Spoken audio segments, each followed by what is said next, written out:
We continue to progress from the inner to the outer temple. The new culture begins and spreads, first in the heart and then in the everyday life of each individual human being. In the fifth step, you expand the area of the new world. You transform your meditation room, your home, your workplace, and finally every room you enter into a sanctuary, into an ashram of the Brotherhood.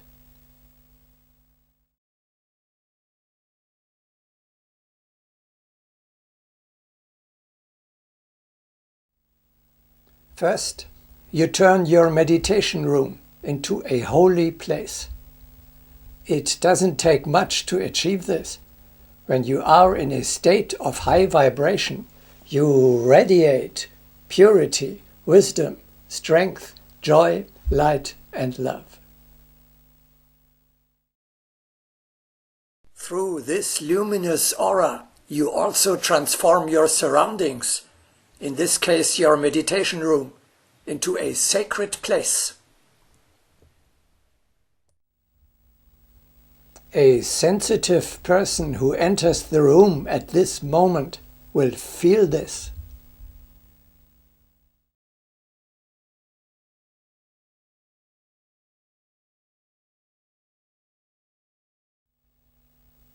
When you leave the protected sphere of your meditation room, your mission begins. The upliftment, transformation, and sanctification of the hostile to the spirit world.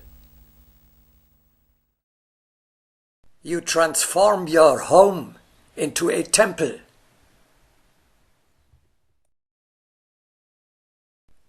You transform your workplace, whatever it looks like, into a temple.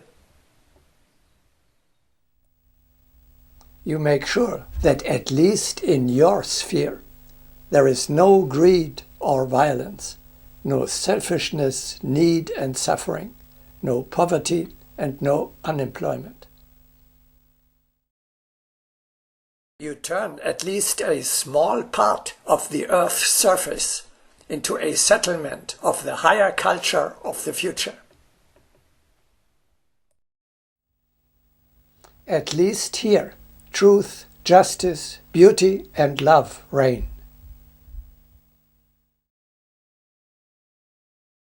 In your home, the world state temple of humanity now has an outpost.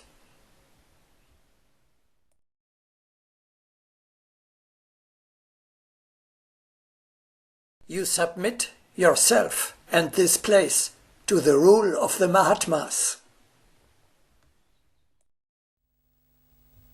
Just as Gibraltar is ruled from London, your place of residence is now governed from Shambhala. Here, the laws, rules, and customs of the Brotherhood apply. This is easy to say, but in reality, it is a constant, tremendous struggle against the resistance of the forces of sluggishness, ignorance, and malevolence within you and in your environment. In the midst of chaos, you begin to create something new, initially in your own small personal sphere. You realize the world of the future at your home. In order to give your project a visible expression, you place pictures of Mahatma M, the Tabinisi ashram, or the sign of Maitreya's community at your workplace.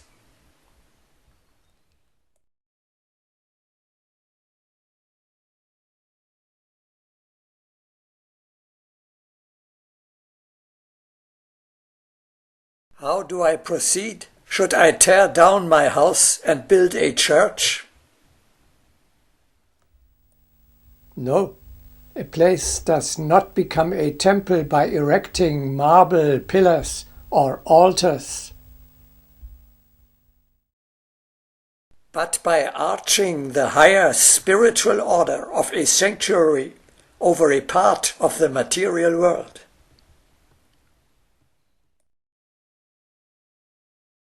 People who live pure and holy lives turn every place, no matter what it looks like from the outside, into a temple.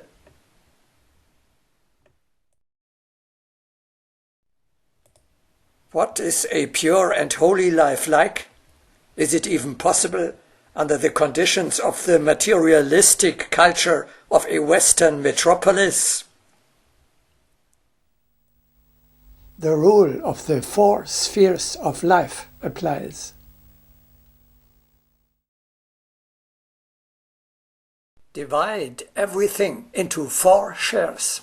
The first for the highest, second for the common weal, third for your fellow man, and fourth for yourself.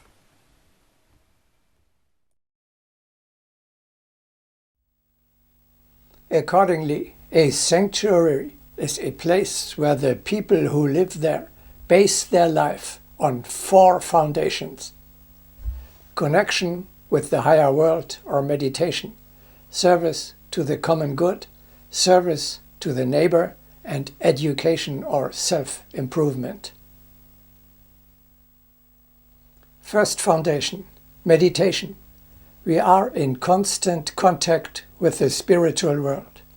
From above there, we receive comfort, strength, knowledge, and guidance. Our strength, our superiority, is based precisely on the fact that we are carrying out the higher will, the plan of evolution. As long as we do this, the hierarchy is behind us, and we can make use of its power. These, my people, may use my power.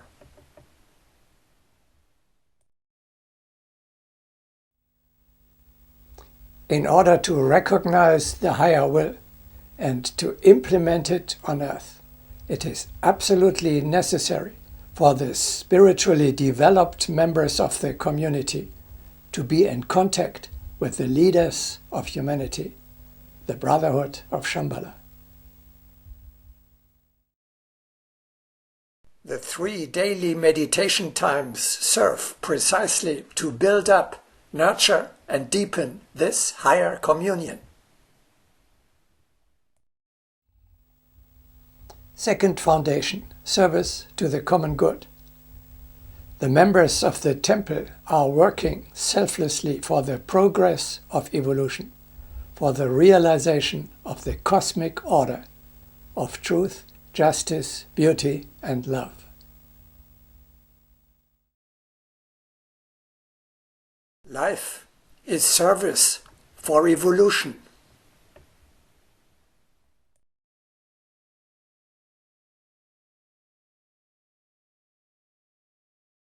Our work is divine service.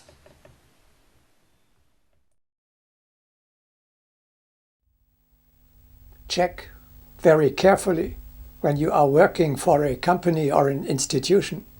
Does your labor really benefit the common good?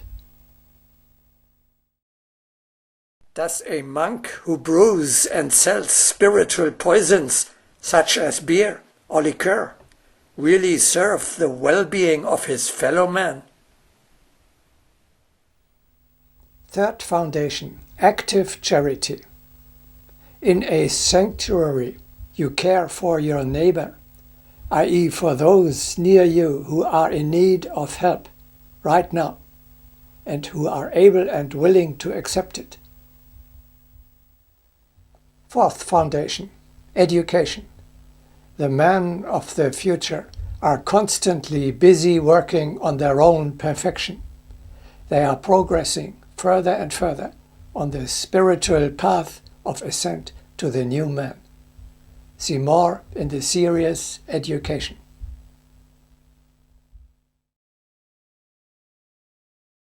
Self-perfection is not just a personal matter, but the very foundation for building the new world. Every victory you achieve over your lower self is a victory for the world-state temple of humanity. Why is that so? Because only the new man can build the new world. Because selfishness, greed and aggression will only disappear if we eradicate them, like plague and cholera, smallpox or measles, from every single human being.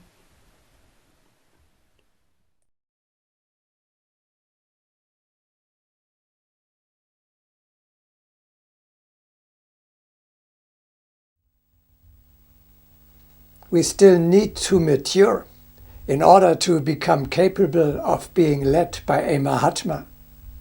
The best way to get there is to set up a virtual inner ashram in our home and to live there as if a Mahatma or his representative, our teacher, were educating and training us.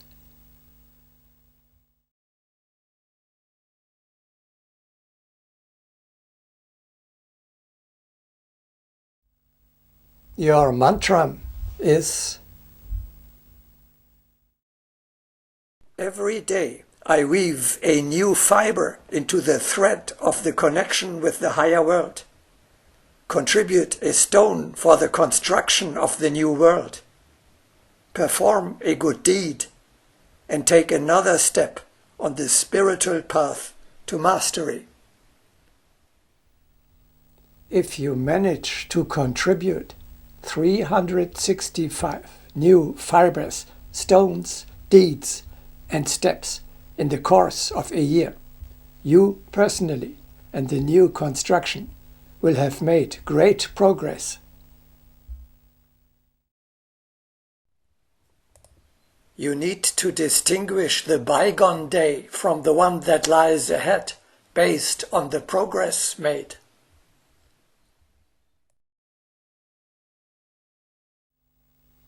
These 4 foundations of the world of the future can be practiced by anyone, in any place, under any external conditions. No one is so busy or poor that he cannot create a noble ideal and follow it.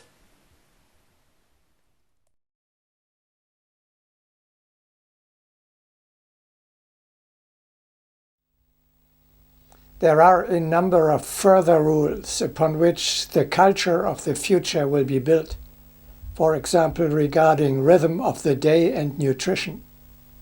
We have already talked about these customs in detail in the series The 10 Pillars of the Practice of Agni Yoga.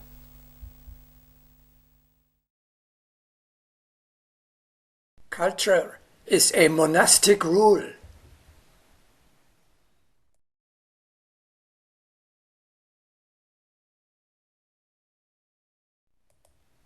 The world-state temple of humanity is a spiritual order that rules in a material place.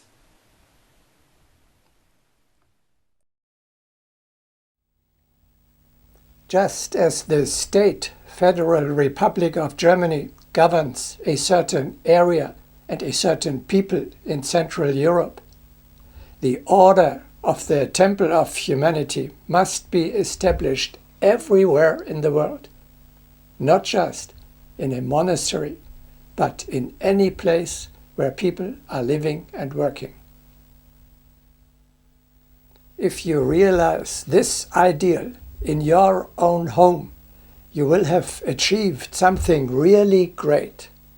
At least in your sphere, the world of the future has become reality. Now you can proudly proclaim, "Here, heaven on earth has become reality. Here is the new world."